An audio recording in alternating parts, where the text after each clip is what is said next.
You are tuned in to News Now on KFUG Community Radio, 101.1 FM and streaming online at kfugradio.org. This co-production between KFUG, the Wild Rivers Outpost, and Redwood Voice is bringing you the latest happenings right here in Norte County. On tonight's stories, a promo for a larger video, because the talking just kept going, where Paul Kritz talks to Persephone and Avi about what it was like voting in this particular election, in this particular state of the nation. Our new hire, Gwendolyn Rose Lucas, unveils her first original article and reads it on the air, explaining briefly the process of voting as it stands during this pandemic. And, to be quite honest, a whole lot coming in from the Wild Rivers Outpost side of things, between a case of sudden oak death pathogen in nearby trees and the release of the grand jury report. All this and even more on tonight's News Now. For KFUG Community Radio, I am Persephone Rose, and I'm joined by Avi Kretz.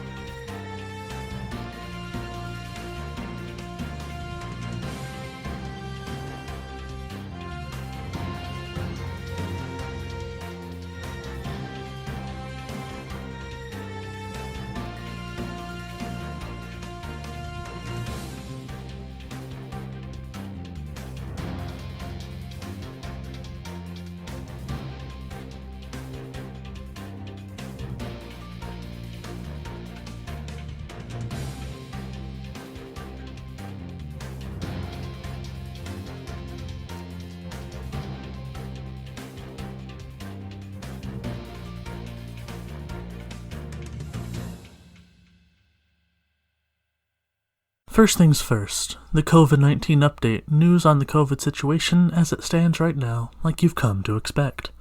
This information was written and valid as of October 20th, so be aware of any changes that may have come since then. Upon writing this, there have been a total of 175 confirmed cases in Norte County. That is up 23 since our last report on News Now, when it was at 152. There are currently 7 active cases. 9,131 tests have been administered. There are currently no hospitalizations, but in total we have experienced 3 hospitalizations throughout the duration of the pandemic. There's been a total of 1 death due to COVID-19 during the pandemic. All of this is according to the Information Hub on the Norte County Public Health's website. If you would like to further track this information, you can find it at covid19.dnco.org. R.K. Gray asked his elected representatives for kindness. Gray was one of several Del Norters who told county supervisors Tuesday that he would have been homeless during the COVID-19 pandemic had it not been for Project Room Key and Coastal Inn and Suites. For Gray's wife, who faces a bilateral mastectomy, the state-funded emergency interim housing program will help her. Gray said, quote, "I'm not a criminal. I'm just an upstanding member of society trying to do what's right. I urge you guys to look upon us with kindness. We don't like to be stigmatized for things we have not done," end quote. After hearing public comment both for and against, 4 members of the Del Norte County Board of Supervisors approved a proposed purchase of the 30-unit model at 665 L Street in Crescent City, using $1.9 million in state Project Home Key dollars. At least 2 supervisors thanked Del Norte County Health and Human Services Director Heather Snow for putting a face to the issue by urging Gray and other Project Room Key recipients to tell them their story. Del Norte County District 1 Supervisor Roger Gitlin, who participated in a rally outside the motel on Saturday, voted no on the purchase of the model. Gitlin also opposed amending an existing agreement with Coastal Inn and Suites to continue to provide interim emergency housing through Project Room Key for the homeless. The cost was an amount not to exceed $600,000 in Project Room Key funds. Further, the District 1 County Supervisor cast the sole dissenting vote on a 5-year, $200,000 agreement with Rural Communities Housing Development Corporation to provide consultation and management for the Project Home Key program at the motel. Gitlin argued that using Coastal Inn and Suites for a permanent supportive housing program poses a safety threat to any children that may be living there, since it is sandwiched between the main route through Crescent City. He further lamented the loss to the city of $34,000 in transient occupancy taxes and a loss in $8,500 in property tax. Gitlin said, quote, "I don't disagree with the use of motel services to temporarily house people. I don't think it should be in the spine of our community. I think there are better places suited. We just have to look a little harder," end quote. In making her case to the Board of Supervisors, Snow said DHHS is currently housing 43 adults and 7 children through Project Roomkey at Coastal Inn and Suites. This, she said, citing data from the U.S. Department of Housing and Urban Development, is 27% of Del Norte County's homeless population. According to Snow, HUD's 2019 count of Del Norte homeless population showed there were 187 without shelter. In 2020, the count was 224, she said. Snow furnished letters of support from State Senator Mike McGuire and Del Norte County Sheriff Eric Apperson, and introduced supervisors to Daniel McIntyre, Rural Community Housing Development Cooperation's Director of Property Management.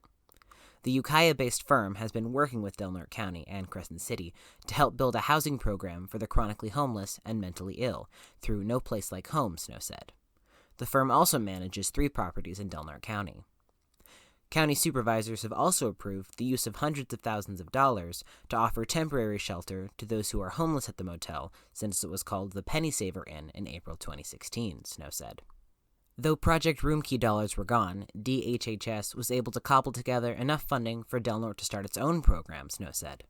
The department asked local motels, which had been shuttered due to the pandemic, for help, but only 4 responded. Of these 4 motels, Snow said, 3 wanted to either house first responders only or have the county rent out the entire facility. Coastal Inn and Suites was the only one to agree to house those experiencing homelessness, she said. Snow said, quote, "We started with a smaller number of rooms because we were not sure how long this would last, and it quickly expanded to us taking full capacity. We brought 2 amendments to the county administrative officer to increase the number of rooms, which is why we need to increase the funding amount with your approval today," end quote. In the meantime, the state of California issued a notification to counties on July 16th that funding was available through Project Homekey. However, those dollars need to be spent by December 31st, and the facility has to be occupied within 90 days. Snow said one of the stipulations required with Project Homekey is the program that is created must house at least 5% of the county's homeless. Snow said there was a property owner on 9th Street that had reached out to DHHS, but whose facility only had 10 units. The amount of rehabilitation involved would also have prevented the facility to begin operating by the December 31st deadline, she said. Snow further spoke to Coastal Inn and Suites' now empty swimming pool, which a handful of commenters cited as a potential safety hazard to children staying at the motel. She said, quote, "I don't plan that we'll keep the pool. I think there needs to be a space for when people can gather to have some safe space together. Part of our rehab is to either add kitchenettes to units or discuss the need to have a community kitchen. That could possibly be the ideal space for that. It's certainly a better use than being an empty pool," end quote. Public response to the proposed Coastal Inn and Suites for permanent supportive housing was mixed. Some, like Mary Wilson, who owns Ocean World, and Thomas Barnes, who owns the property management company Tab & Associates Incorporated, argued that having a housing program for the homeless where millions of visitors can see it would be a detriment. Wilson said that while a facility to house the homeless is needed, the location is seen by, quote, 100% of the visitors that come into this community, end quote. Wilson said, quote, "Right now our community has very few industries to rely on and has held up tourism as one of them. I don't feel the amount of money that will be left over to maintain the facility will be enough to adequately take care of it. Right now the facility is in good condition because it's not owned by the county, and the business owners maintain it constantly. I'm concerned about the ongoing cost associated," end quote. After discussing the issue at length on September 8th, the Crescent City Council submitted a letter to the county saying that while they support the project, it was disappointed in a lack of communication about Project Homekey. The council's letter noted that converting existing hotels and motels does result in a loss of revenue to the city in transient occupancy taxes, or hotel bed taxes and sales tax. The county's letter stated, quote, "These fiscal impacts are a good reason for clear communication if the project site involves property within city limits," end quote. Crescent City Councilor Jason Greenough, who is the only incumbent seeking re-election next month, said he disapproved of the plan to purchase Coastal Inn and Suites and turn it into a homeless shelter. He said, quote, "While I do acknowledge the need for a facility like this, I do not believe it should be a location between 2 thoroughfares of traffic. Not to mention the possible blight that could be produced and the loss of revenue the city would lose to the tune of tens of thousands of dollars," end quote. His colleague, Crescent City Mayor Blake Inscore, said that he's supportive of what the county is trying to accomplish, and noted that he had been involved with State Senator Mike McGuire in trying to create a permanent program through No Place Like Home. But he said he was disappointed in not being included in the discussion. Inscore said, quote, I appreciate the fact that we finally have an opportunity for a real solution. As leaders, we've got to continue to communicate and work together so we can remove some of the disinformation that ends up coming out, as has happened in this case." End quote. Angela Glore, executive director of First 5 Del Norte, said she supported the program, especially if it gets children out of homelessness. Noting that homelessness is an example of childhood trauma and can set the stage for children to become homeless as adults, Glore argued that Project Homekey could house 1 in 5 people currently experiencing homelessness in Del Norte County, including families with young children. Candace Tinkler also noted that there are children in Del Norte County who are sleeping in cars and took issue with those who said homelessness was a choice. Tinkler said, quote, "Our county's children who don't have a home are not choosing it as a lifestyle," end quote.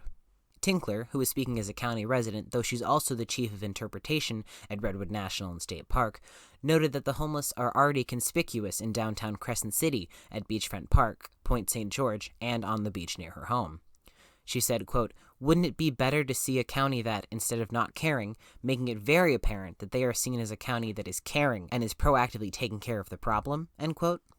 Another voice of support of Project Homekey and the purchase of Coastal Inn and Suites came from McCoo Anderson, who is in the process of purchasing property near the motel. Saying he was involved in a similar housing program where he comes from, Anderson asked county staff about how the program would keep operating after the 5-year agreement with Rural Communities Housing Development Cooperation expires. He said, quote, "If we can put things like that out there to set the public at ease, if there is a plan on how it's going to run and how it's going to be kept up and look, that could serve us very well," end quote. The following piece was written by our new Redwood Voice hire, Gwendolyn Rose Lucas, as her first informational resource project. Unfortunately, she wasn't able to come into the office to record for herself, and will be recording it for herself at a later time. Therefore, I will be doing the reading for this individual newscast. It is as follows. Our present year has been one of departure from norms, and, regardless of what we might prefer, that is spread into voting in this year's elections, now on the extremely near horizon as well. These changes affect both Humboldt and Del Norte County in many ways, and will change the way voters engage with the polling process for this foreseeable future. All registered California voters should have received a mail ballot after October 5th. If you have not received your ballot, it is recommended you contact your county clerk's office. You can contact the County of Del Norte Elections Office at 707-464-7216. You can also contact the County of Humboldt Elections Office by calling 707-445-7481 to request a voting ballot be mailed to your address or ask for additional information. The election offices of Del Norte County and Humboldt County have partially set aside in-person polling stations as a measure against the COVID-19 pandemic. For the sake of voter health and cleanliness, ballots instead will be dispatched and collected by mail. Mailed ballots will be counted up until November 20th, so long as it is postmarked by November 3rd. This is a result of recent emergency legislation passed in order to ensure that, in this changed environment, with oft-delayed mailing times, every Californian vote is counted with some allowance for adjustment to what may be an unfamiliar voting method to some. All mail ballots sent by November 3rd and received prior to the 20th will be vetted by county staff in order to ensure authenticity. If you would like to vote in person, you will be asked to surrender your vote-by-mail ballot, or, in absence of possession of a mail ballot, by voting a provisional ballot. Those who will be dropping their ballots off or voting in person due to either preference or lack of alternative options should remember to take care to remain masked, hygienic, and aware of their proximity to others as both common courtesy to fellow voters and for themselves. The official drop-off locations for ballots in Del Norte County are the Flynn Center, Senior Center, and City Hall.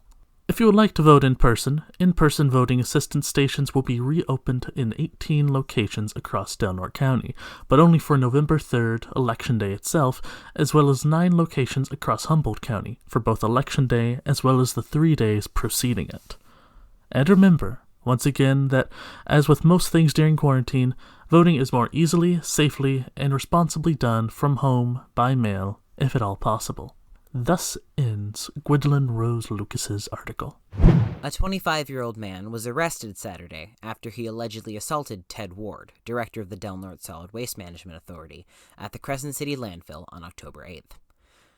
Sparky Lee Wyatt Phillips of Crescent City faces a slew of charges, including possessing a controlled substance, robbery, assault with a deadly weapon, failure to appear after a written promise, obstructing or resisting, and possession of paraphernalia, according to the Del Norte County Sheriff's Office.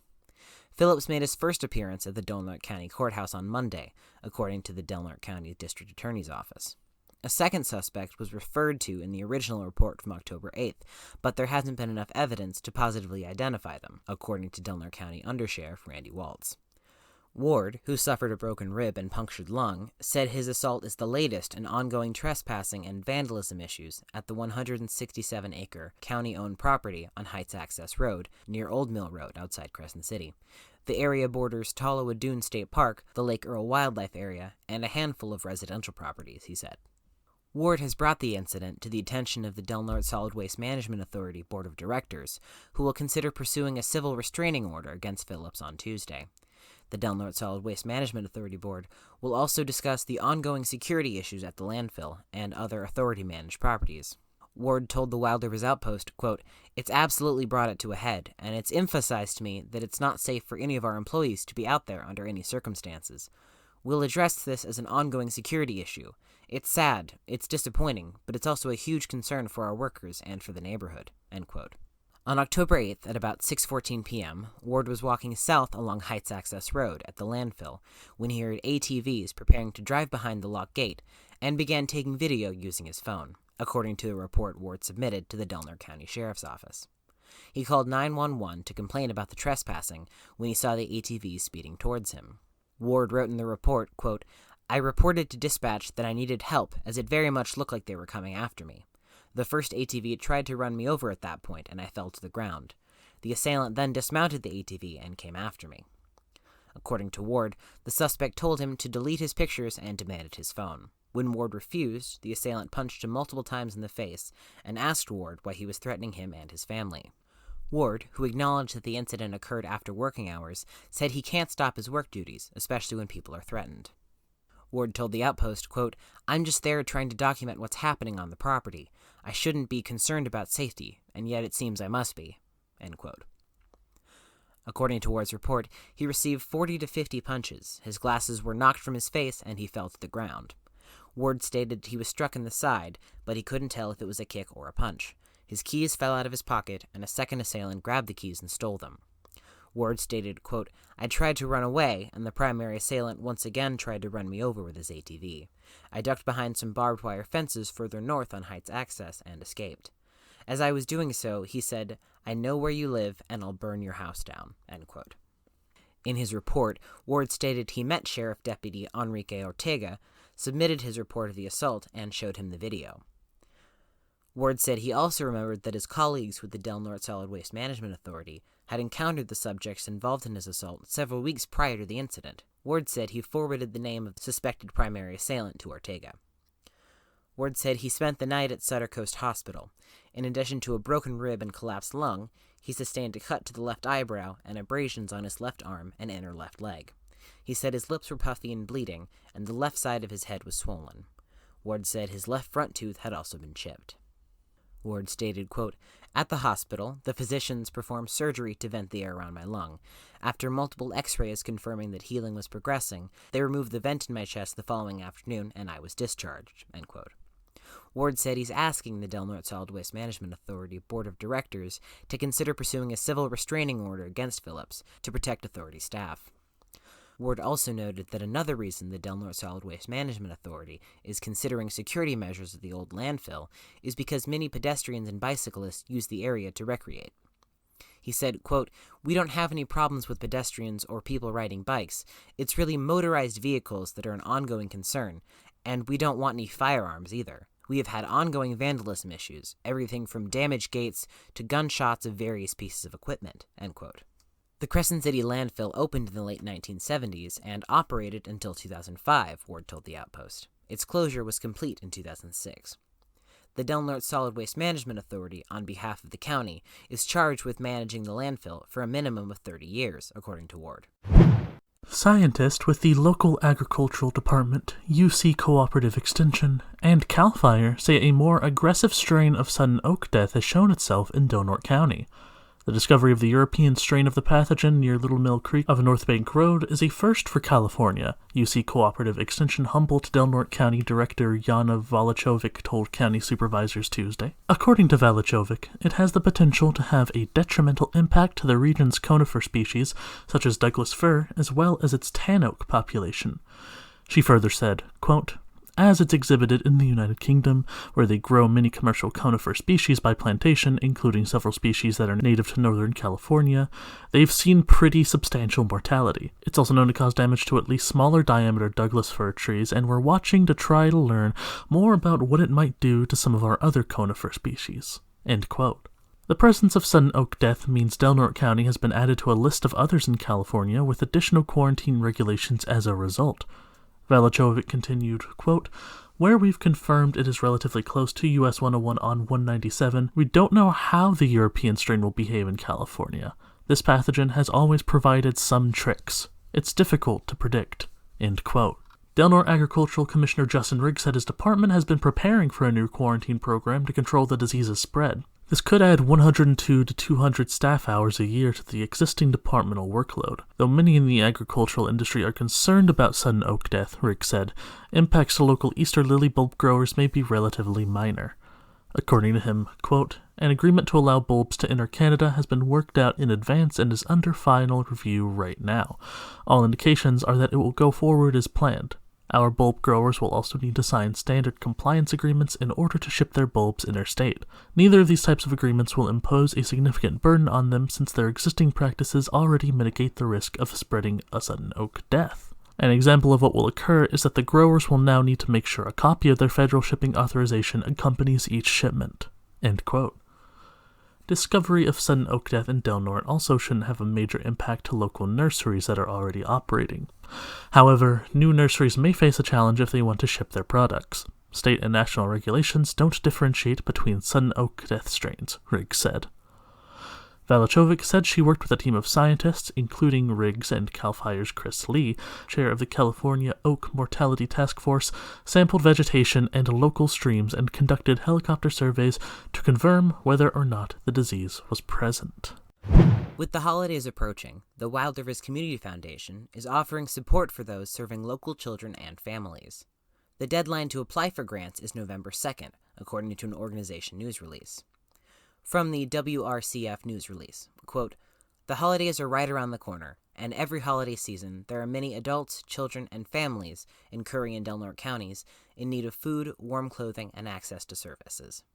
That's why Wild Rivers Community Foundation is offering its annual holiday partnership grants to support nonprofits and faith-based organizations that tirelessly provide hope by addressing the needs of our friends and neighbors throughout the Wild Rivers region." WRCF Director Gina Zatola said, quote, "There are amazing organizations in Curry and Del Norte County filled with passionate staff and volunteers who work hard to provide everything from community meals, presents, warm blankets, emergency clothing, and even hygiene products.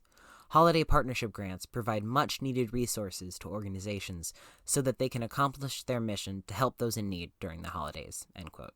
In 2019, WRCF awarded $22,000 to 29 nonprofit organizations. The grants, ranging from $250 to $2,000, funded programs that provide children with winter coats or Christmas presents, holiday food for hungry families, warm clothes for struggling veterans and the homeless, and services for abused or neglected children.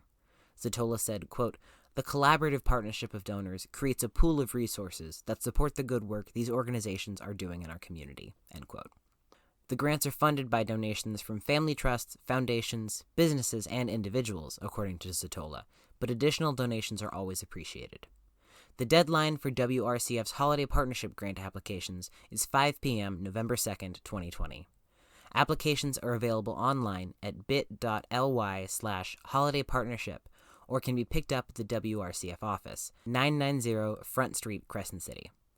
The completed applications can be dropped off at the office or emailed to smilunich@wildriverscf.org. For more information, call 707-465-1238 or 541-412-6277. This Friday, October 23rd, activists around the region and the country plan a day of action designed to put pressure on Warren Buffett and Berkshire Hathaway, owners of Pacific Corp, as well as other stakeholders and politicians regarding the removal of the Klamath dams. Dam removal was slated to be underway by 2020, but a Federal Energy Regulatory Commission finding this July threw that process into disarray by demanding that Pacific Corp, who own and operate the 4 Klamath dams, remain a co-licensee and thus liable for any potential legal ramifications that arise during the removal of the dams. Pacific Corp has balked at this continued liability. KFUG Community Radio spoke with local activist and Klamath Glen resident Chrystal Helton about what Friday's Day of Action will look like in Klamath and how you can get involved. Anything that we do to the natural world, we do to ourselves. I mean, if I have to get into the really basic reasons why, I'm looking out for myself because I'm looking out for everything else, and that's kind of, how I think and how I approach life. So there's that.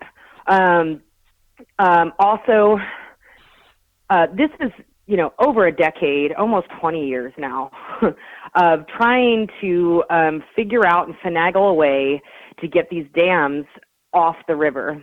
They have, created havoc for not just the fish, but all kinds of different species within the ecosystem, as well as us. And we need those dams down. This was supposed to be the year they were supposed to come down. There was a however many decade-long process of all of these entities and stakeholders coming together to make this agreement. Pacific Corp thought they were going to be off the hook, and left the management of the dismantling of the dams to a nonprofit. And the federal government 3 months ago came back and said, "No, I'm sorry, you're not off the hook, actually." And so it's really important for me to hold those corporations accountable. We see this. I mean, if there's any entity that's, I don't want to get into a philosophical discussion, but corporations have deeply impacted the health of all of us, and including our earth and natural world, our ecosystems. And at some point, we need to start holding them accountable. They often, are able to get out of lawsuits and keep doing kind of the dirty work that they do by using the law against us. They, a lot of them can figure out how to use their legal human status as a way to continue to do what they're doing. And Friday, Klamath, we're saying no. Actually, we're paying attention to who holds the power with the money, and we're paying attention to what you do with your power. Are you responsible with your power, or are you going to continue to be negligent? So, I mean, this isn't up for debate whether we should undam it or not. That's over. Norte County still hasn't even put out an official stance on dam removal. And, obviously in Klamath, we're trying to figure out, okay, so where are the connections between them and Siskiyou County and some of those ranchers? Because that's our immediate reaction is, how is Norte County benefiting from not taking a stance on this? Mm-hmm. And so we want to call out in Klamath. We're just going to do kind of like a banner bomb, I'm calling it, on the fence along the Highway 101. We're not next to or near any major stakeholders besides the tribe, and we want to respect them in hopes that they are doing their job and diligence in holding them accountable legally. And so our job as the people is to say, wait, yes, the federal government has responsibility. Yes, tribes have responsibility. But you know what? So do these corporations who have made billions of dollars off of polluting this river. So that's what we're doing. We want to put as many banners up as we can with messages from families in Klamath saying, this is why I care about my river. This is what we want to say to these corporations. We want to tell them why we love our river and what we need from them. So really Friday is about giving voice to the river, but it's also giving voice to our community. And not that they haven't heard it before. I mean, these guys, Warren Buffett, Pacific Corp, have been on our river multiple times throughout the years, and they understand what's at stake. And we're 3 months in now since FERC made their decision, and it's time to put some pressure on these corporations to be responsible corporations. So is this the banner bomb just open for residents of Klamath, or can other people be involved? Oh, anybody who wants to come banner bomb. I mean, I don't like the word bomb, but that's what we're doing. My vision is that we'd fill that whole stinking fence up. My vision is we'd fill that whole half mile up and make it really loud and clear what our messages are to Warren Buffett, to PacifiCorp, to the Gates Foundation, to Governor Newsom, to Governor Kate Brown, and to the feds. And the tribes as well. It's also a way for us to get reengaged. Quite a few of us, in the community, we sat back and yes, the dams are going to come out, and we trust that everyone who is part of this process is doing it. And then in July, we were hit with the FERC decision, and okay, now we're back to where we were how many years ago? Pleading with these corporations to be responsible corporations. And so anyone who has a message for PacifiCorp, anybody that's involved in the decision-making of removing these dams immediately is welcome to either put a banner up themselves somewhere. It doesn't have to be in Klamath. I mean, obviously, we're doing kind of like a giant one in Klamath, but we're also doing a virtual rally, and that's just as powerful and can be shared. Make a banner or a shirt or a poster or something, or just make a video and talk about why the Klamath is important to you. Obviously, we need to keep repeating the same things to these guys because they're not listening to us. So what are the details about the virtual rally? The virtual rally, honestly, is just all day long through any social media we can. I'm only on Facebook, so that's all I use, but I know people who are, Twitter, Instagram, TikTok, whatever.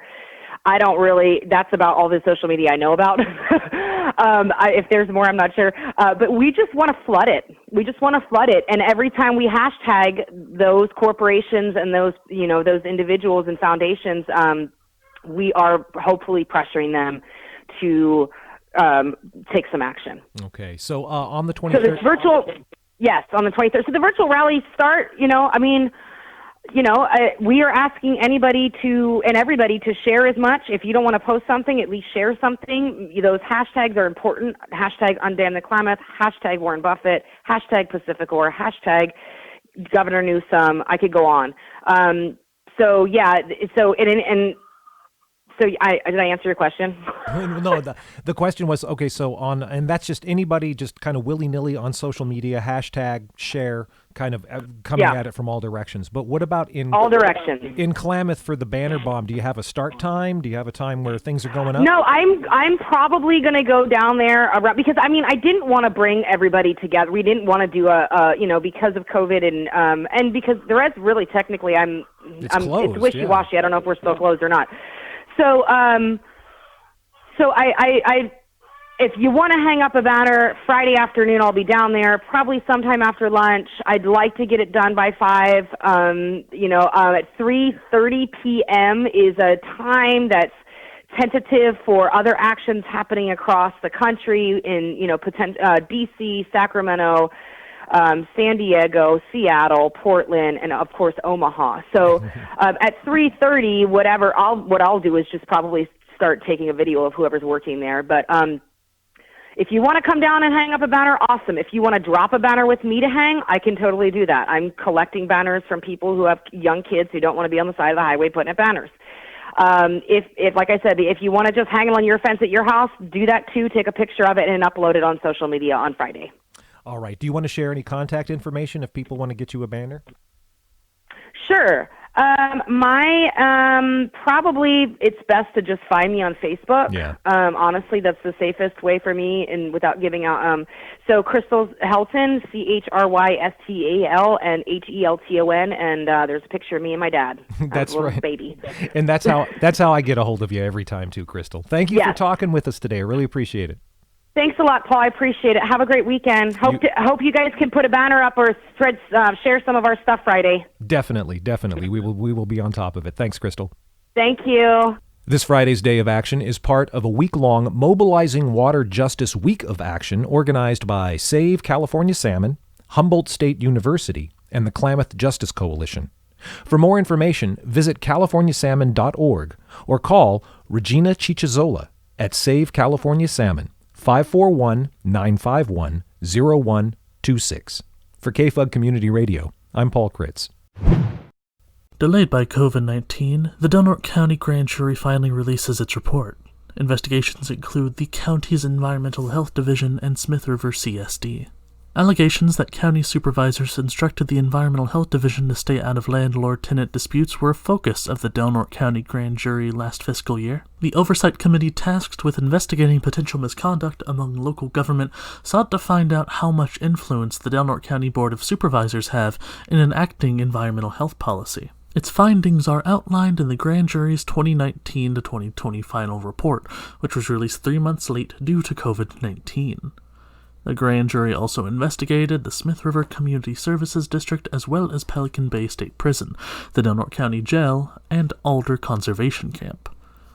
Foreperson John Degler wrote in the report's introduction, quote, "For 3 months, when we normally would have been developing the final report for publication, we were instead isolating to help slow the spread of the virus in our community." End quote. The Grand Jury consists of several committees, including a continuity committee required to follow up on last year's report. The Grand Jury operates with the assistance of County Counsel Joe Campbell Blair and Del Norte County Judge Robert Cochran. One thing every politician, pundit, and voter can agree on this year is that we're definitely off the map. As we send in our mail-in ballots and watch with concern the slow-motion unfolding of this year's general election, I wanted to get some feedback and perspective from the Redwood Voice team, all of whom are young voters, about their experience participating in participatory democracy. I sat down this week with Avi and Persephone to get their impressions of and concerns with voting in 2020. Here's a taste of that conversation. Now, have you voted this year? By mail? Have you voted yet? Yes. I have voted as well, yes. What was that like in comparison to the previous experience? I will say, actually, there's one good thing about it being like really high pressure, which is that people really went into what the propositions meant this year, so it was very easy to find what exactly they were talking about. Like, will I continue to have discussions about this and like sit down and really research? I found that to be so helpful, just in like, first of all, just hearing other opinions than my own, like, because that's a big part of like, okay, can I back up my own thought? Why am I voting the way that I am? Can I defend that? It's very much like a debate. Did you and Grandma differ on things? Yes, we did. Really? Yeah, okay. We did, and we discussed it. And being a non-binary queer trans woman, my existence is a point of discourse for people. Right. Most of the things I am, being mentally ill, being once homeless and like recovering, being a journalist even. Those are all things that people take into discourse. Persephone Corvid-Rose and Avi Kritz of Redwood Voice on participating in participatory democracy in 2020. The full conversation will be posted on the KFUG Community Radio and Redwood Voice YouTube channels. For KFUG Community Radio, I'm Paul Kritz.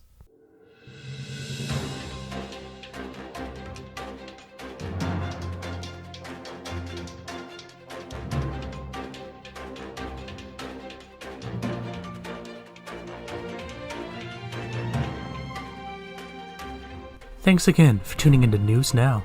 To hear more episodes of our newscast, check out kfugradio.org or our YouTube channel.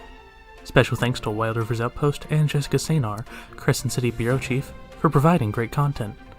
Tune in 2 weeks from now to KFUG Community Radio 101.1 FM or stream online at kfugradio.org to hear more news from your favorite local radio station. This newscast was edited by Persephone Rose. The voices of this newscast were Persephone Rose and Avi Kritz.